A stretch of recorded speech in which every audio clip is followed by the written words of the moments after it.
last Wednesday I have been speaking how the dissolving of the illusion of human exceptionalism and human supremacy is, so fundamentally challenging our habits of modernity, our conditioning.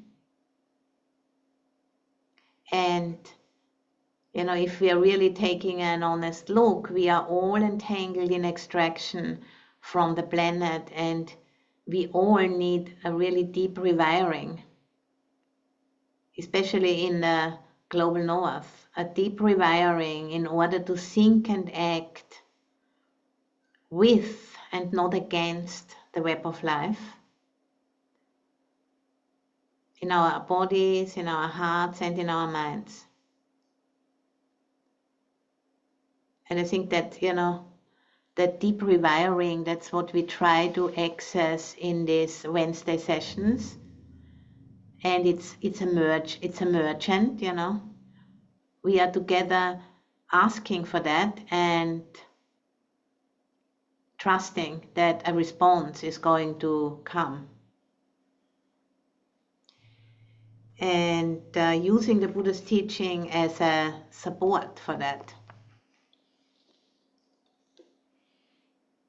So how can we increase our alignment with Earth and her delicate web of life?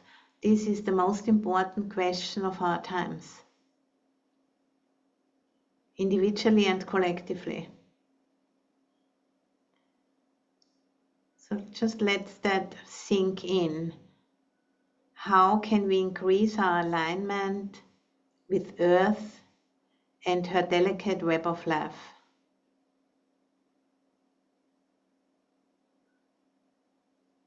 This is why we meet on those Wednesdays, to allow that question to become more and more intimate.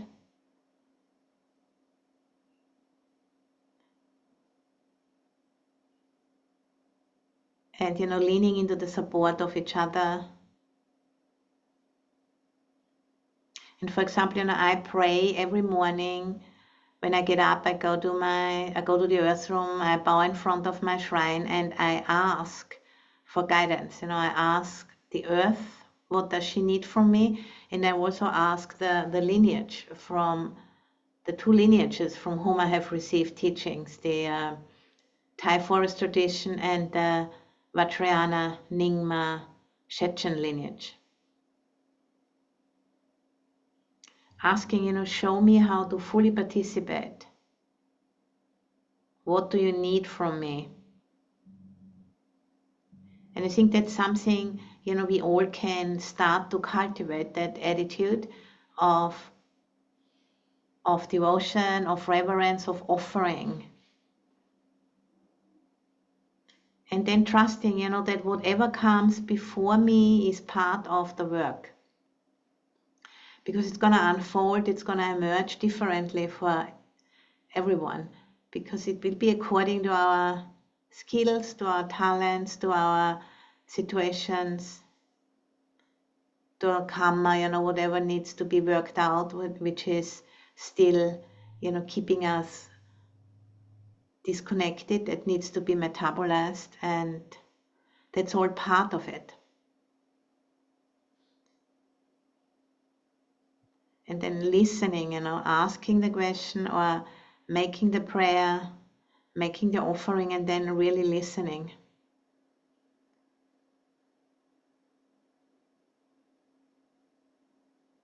And then really observing, what does it feel like to be open to the pure potential of what comes next? On a visceral level, on a sensing level, on a feeling level. And then sitting with that aliveness, with that vibrancy, which we can consciously turn towards and almost like invite it to rewire us.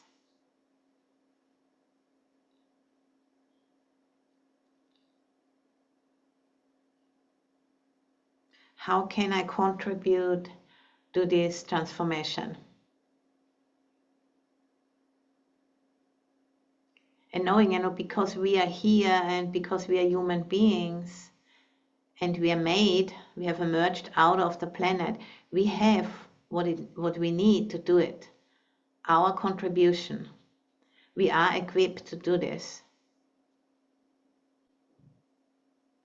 But also we are caught, in the habits of modernity, which are most of all about trying to make us have secure as separate entities, and we are not separate. We are not separate from the planet. And that's one of the big habits, of thinking, which need to be metabolized and transformed. It's kind of a maturation. And going through the challenges by being with the challenges, that's the medicine, and it has always been the medicine, to be with that which is difficult.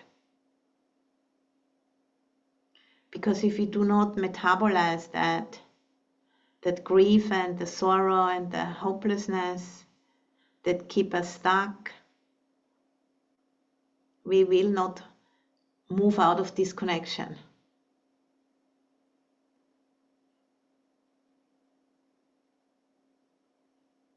And that has always been, the Buddha's teaching, to become conscious, to become aware of that which is challenging us, and rather than becoming it, knowing it has arisen. For example, fear, rather than getting lost in the fear, knowing that fear has arisen, knowing how it feels in the body, knowing what comes up in the mind, and staying with the knowing, being that knowing. That's the refuge in Buddha.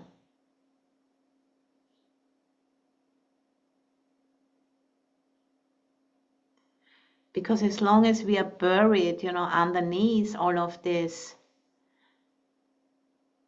emotions and defenses, we're gonna be stuck in this connection. And then, our imagination for what can come next, our imagination of worlds worth working for. We can't really unfold that capacity yet, because it becomes only available if we undergo this process of transformation. This, a rewiring, really. So, taking down the old rewiring of modernity and replacing it with what comes next, which we can't really put into words yet, but it is already coming. We all sense it. This is where we feel this feeling of it's kind of a stress there, a kind of a tension, because we know the new is already emerging. And our work is to make space for that inside of our hearts and minds and bodies. We don't have to invent it, just making space for it and allowing it to rewire our being, really. And that can happen through a deep attunement to where we belong and where we are, which is here on this earth, now, in the present moment, in this threshold situation.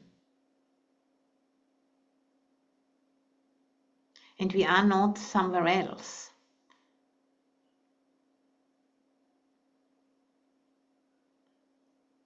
And we have come fully equipped to do this work.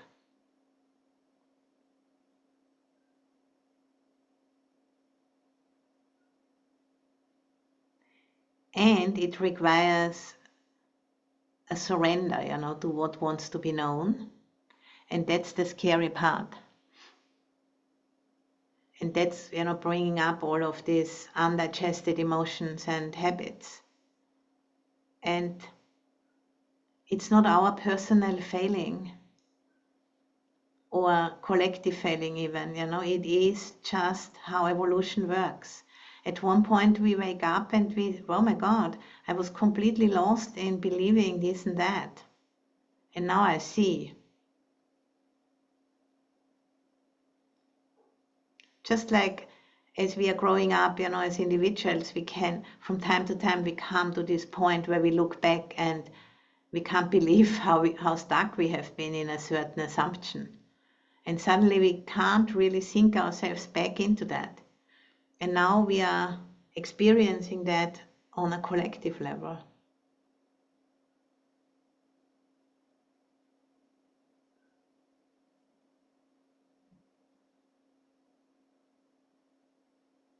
And that's pretty mysterious, but it's happening. It's happening again.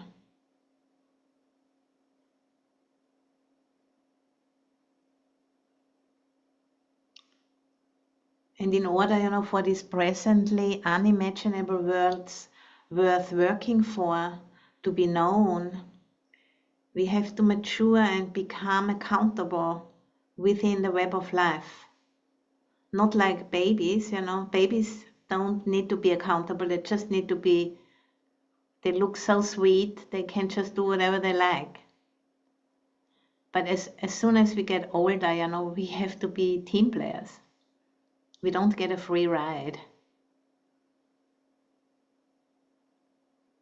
So stepping out of this immature kind of freeloading in a way, just taking and taking and taking, by going through this initiation collectively and individually. And this initiation is obviously already underway.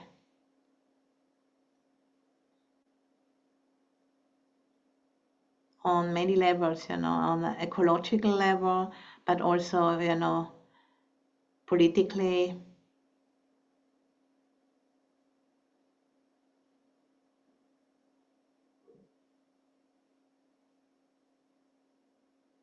As the defense mechanisms are hardened and walls go up and tariffs go up and all kinds of artificial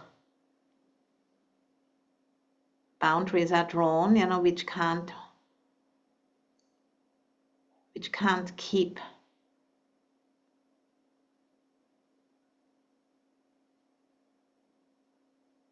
it away from us. It's just a short-term disaster, really.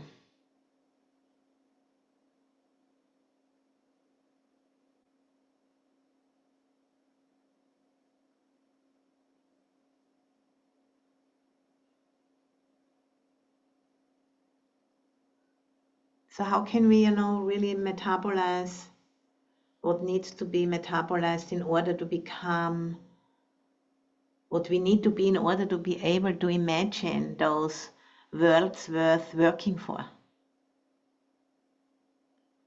To be able to imagine outside of modernity.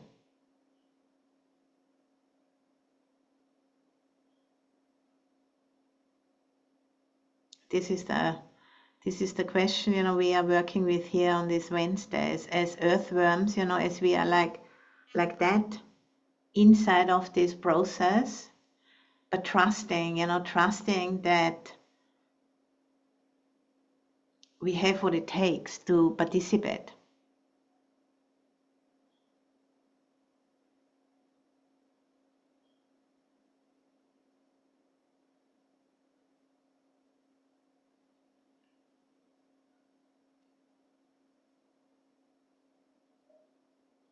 And compared to our siblings in the global south, most of us are in what's called low intensity struggles. We are still benefiting, from modernity and deeply shaped by it. And still, relatively sheltered from its costs as well. And it's not because we are bad or anything, but this is just a situation we need to become conscious of, you know.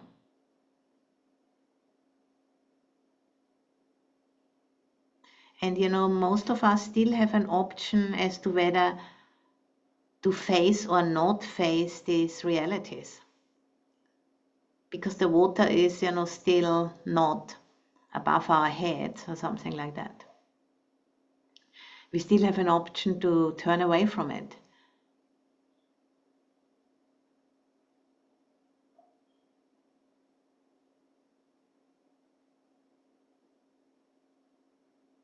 And I've recently, you know, read an article by Vanessa Andreotti, who wrote the very seminal book Hospicing Modernity, and as an exercise she suggests, you know, imagine yourself in a room full of people coming from high intensity struggle areas in the global south.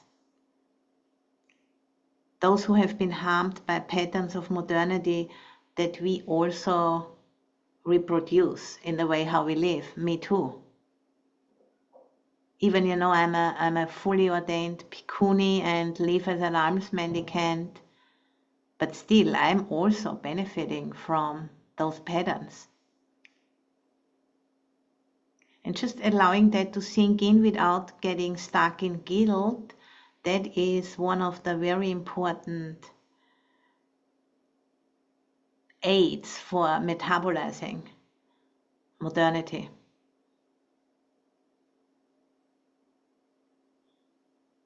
So, you know, as we imagine ourselves, let's imagine ourselves really in a room full of people in high intensity struggles in, let's say, the Philippines, where they have constantly these hurricanes, or some of the low-lying island states.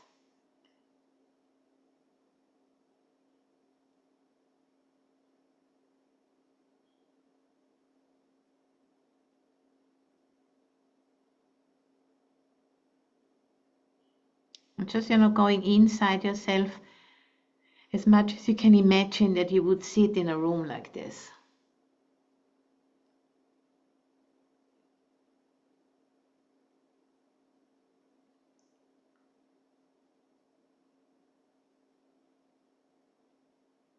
Not in order to beat ourselves up and say we are bad or anything like that, but just as is, you know.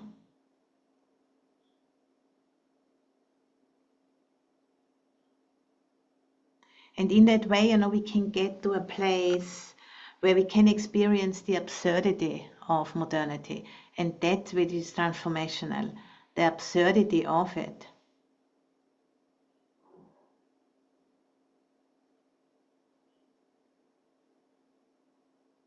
Not as a guilt trip, but just as a reality check.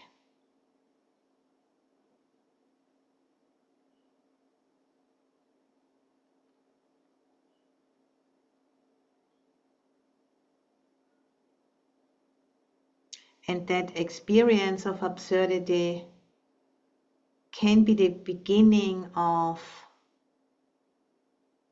connection. You know, feeling how it feels in the body, in the torso, in the heart, in the solar plexus.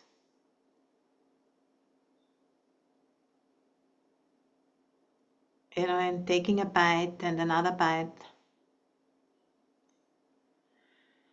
Taking deep breath and allowing that to really sink in, not as a guilt trip, but as a medicine, a bitter medicine.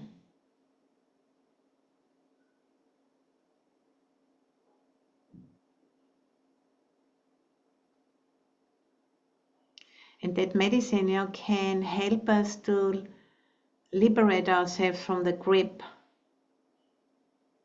of it, the grip of arrogance and disconnection.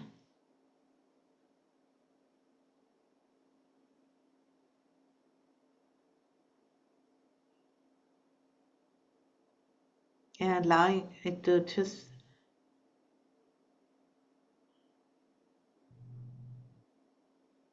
permeate the energy body. And whenever the contraction is there, just allowing it to spread out, allow awareness to spread out throughout the whole body, a little bit beyond.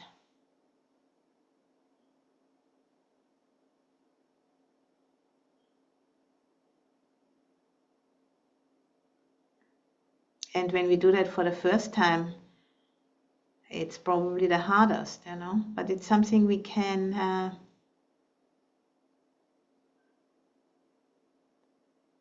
do more regularly, and that's what we are doing here on the Wednesdays.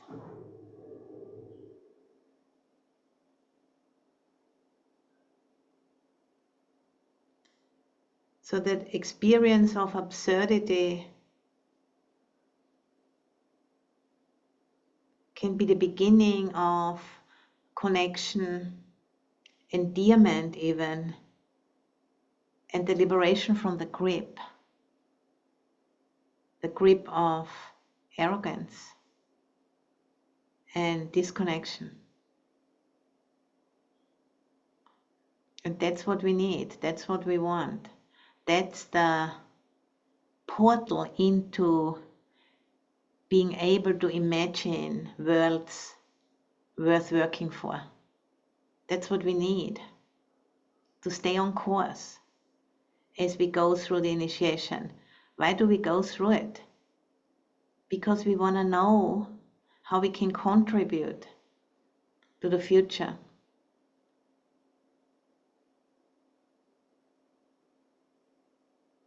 For our future generations. Out of love, out of care.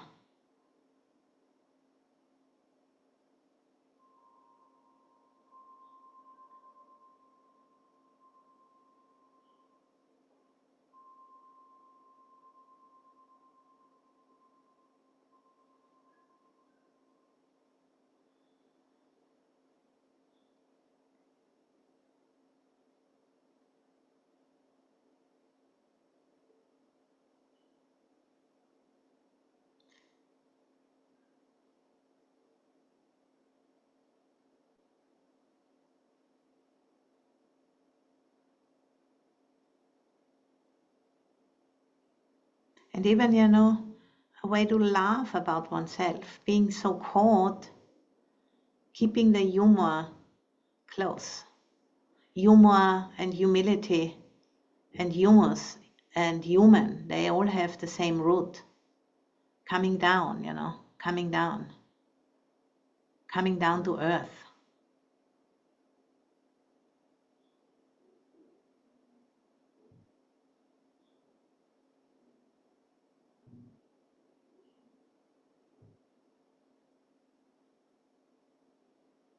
And using our privilege in a way which can help, to soften the crash.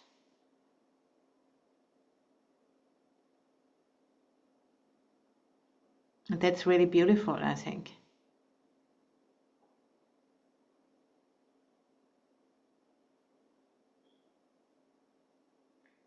And we have to start where we are.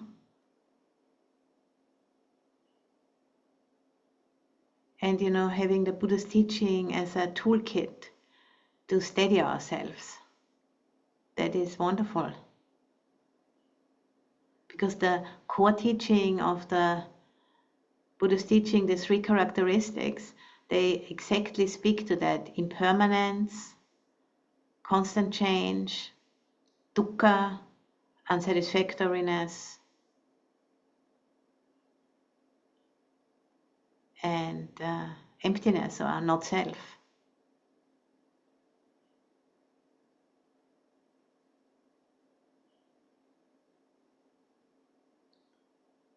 The cup is already broken. That was one of the sayings, of Ajahn Chah, the founder of the lineage where I got my training in the UK. He would pick up a cup and then, look at it and drink from it, use it, enjoy it, but with the knowledge this cup is already broken. and the mystery of that.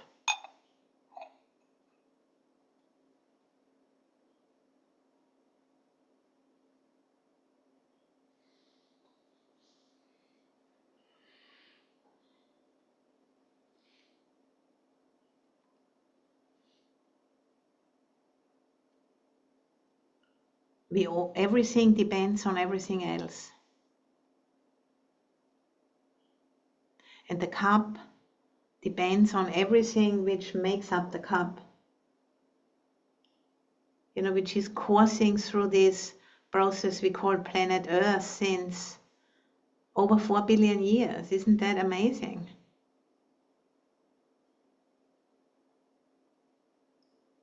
This is really absolutely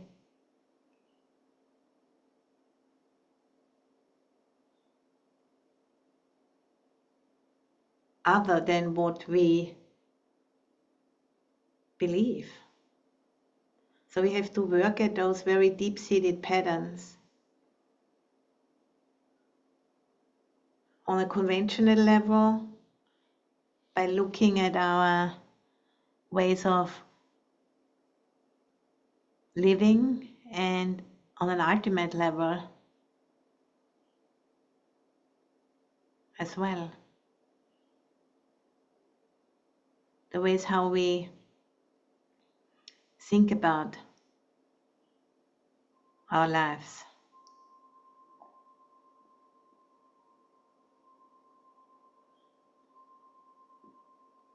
And allowing ourselves to be changed and rewired so that we become capable to contribute to those presently unimaginable futures.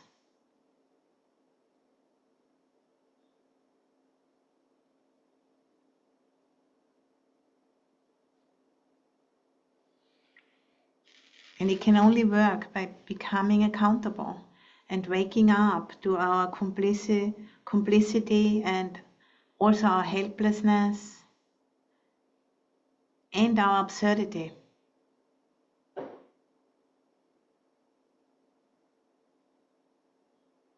And the beauty and the mystery of the process which has taken us to this day to day where we are considering in this way. So there's something obviously working, otherwise we wouldn't be able to do this.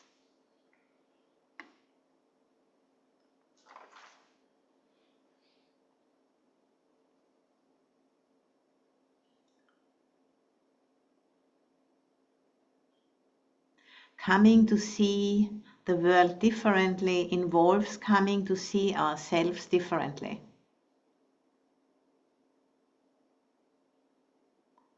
Expanding perception.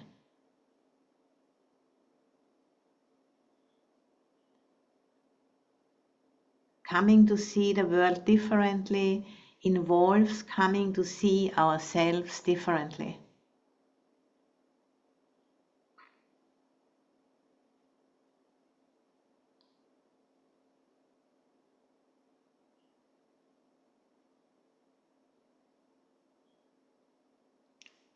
And as we are allowing this to sink in, we can at the same time, notice the openness. Maybe the mind is really stopping, it doesn't have anything to say to this. That's a good thing. Allowing the aliveness, the vibrancy of the body, the energy body, be felt, be sensed.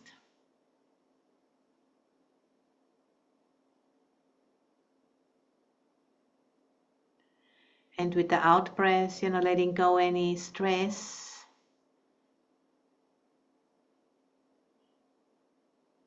any contraction, allowing that to drop down. And breathing up the stillness and the stability of the earth, the body of the planet, which we are part of.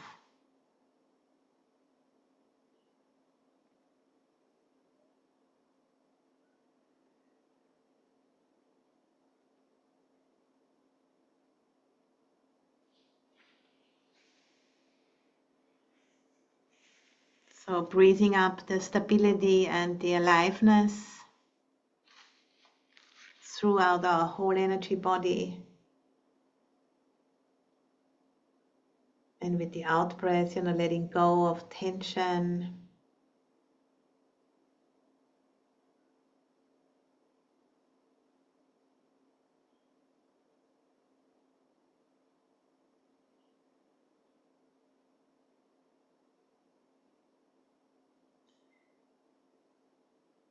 And inviting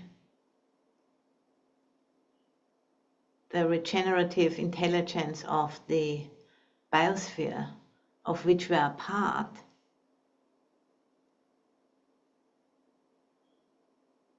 to become more and more accessible for us so we can support it in a way which is suitable for us and our life situation.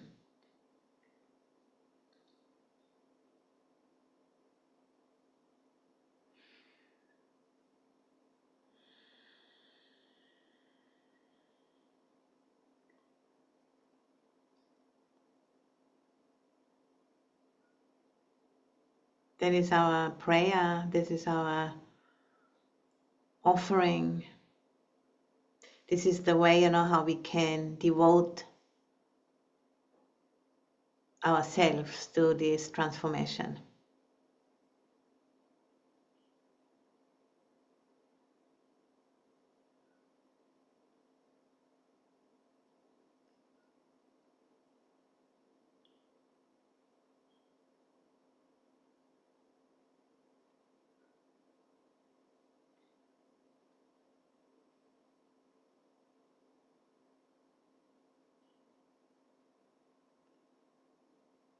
And I think a lot, of our capacity depends on the recognition that the promises of modernity have not been broken, but they could never have been kept in the first place. Nobody has betrayed us. That is just how evolution looks like, that we wake up out of some kind of dream. Nobody has been betraying us. This is how evolution looks like.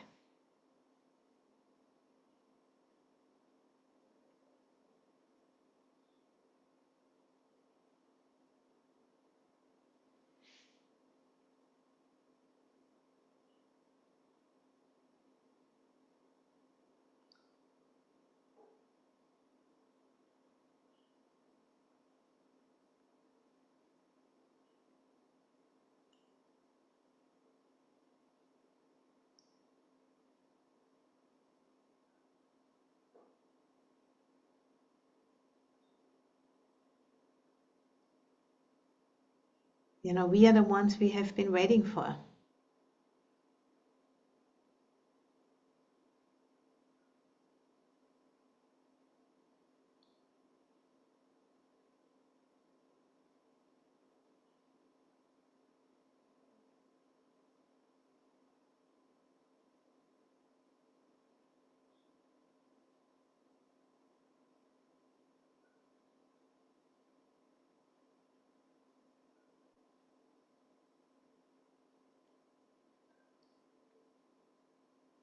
So allowing that to sink in.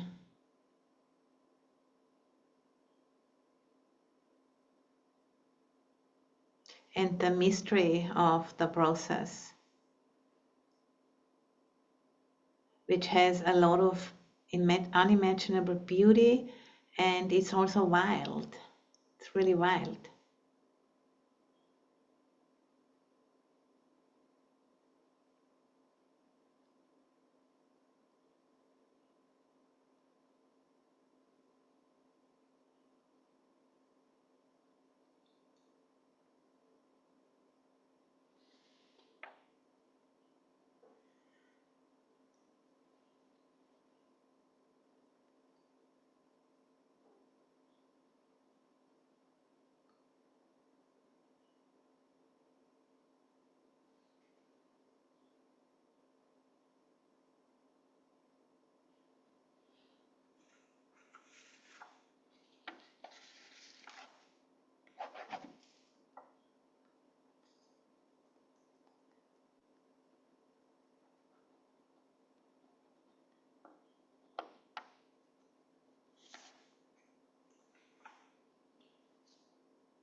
So with the in-breath, really connecting with the body and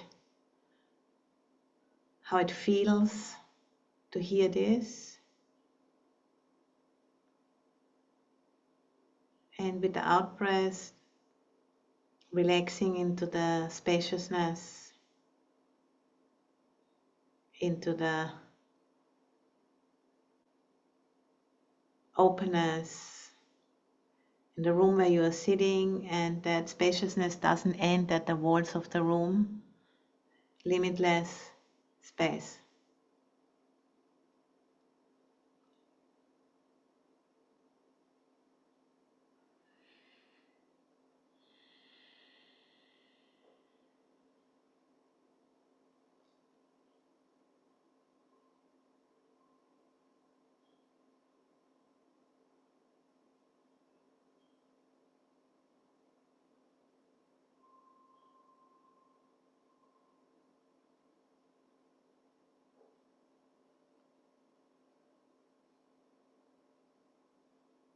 So the promises of modernity have not been broken, but they could never have been kept in the first place.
So with the in-breath, we can bring up that classic sentence for compassion, karuna, for ourselves and for everyone involved in this transformation, which is all of us.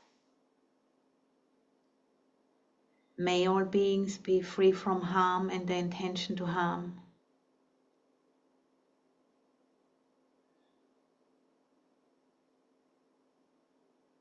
And allowing that to be felt in the heart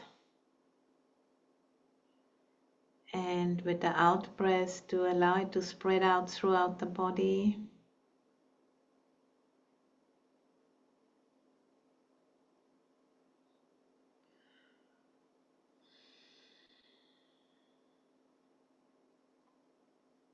May all beings be free from harm and the intention to harm.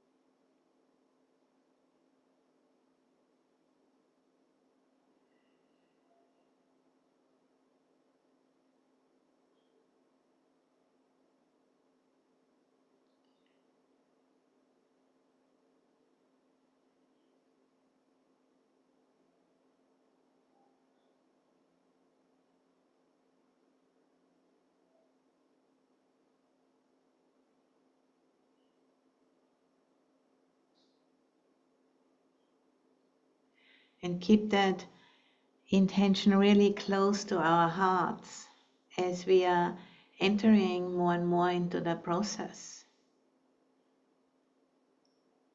But we are entering into the process in order to open up our imagination. Our imagination for worlds worth working for.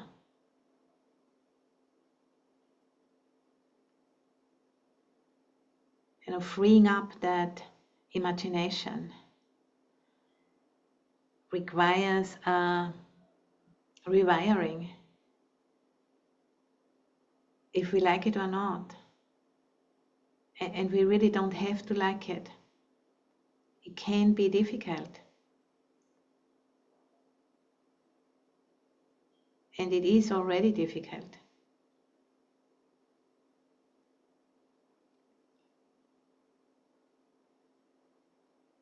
And here we are, we still have the capacity to meet in this way. And let's use that for the benefit of all sentient beings.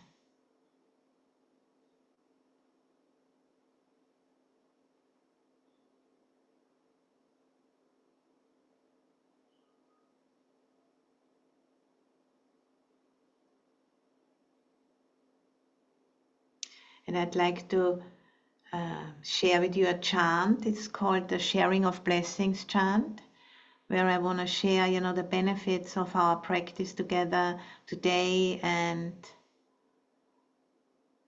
also when you do it on your own, share it for the benefit of all sentient beings, including all of us.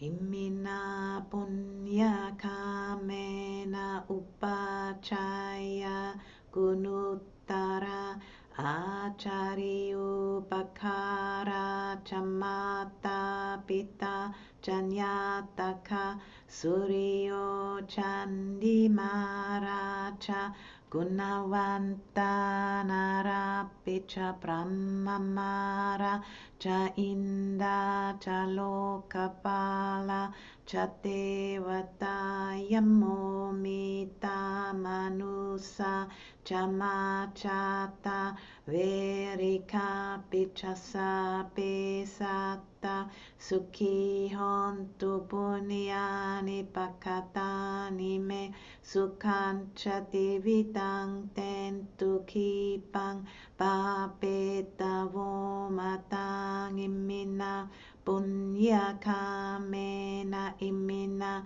uti sena chakipahang sulabheche vatanhu patana chetanang ye santane hina dhamma yavani panato mamang nasantu sabata ye vayata chato pawe uchuchitang satipanya saleko viriyangina maralapam tunokasang Katoncha viriye sume Buddhati pavaronato Dhammo nato varuttamo nato paceka buddho jasanko nato taro mamang deso tammanupavenama roka sang labhantuma.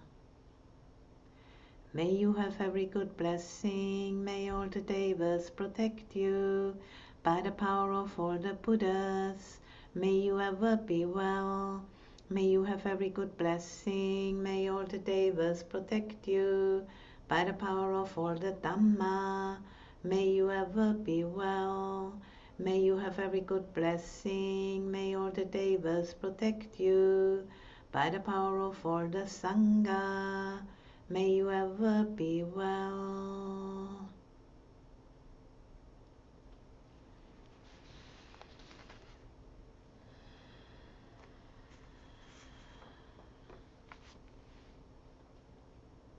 And slowly you're now coming into the body, sensing the hardness of the cushion of the chair.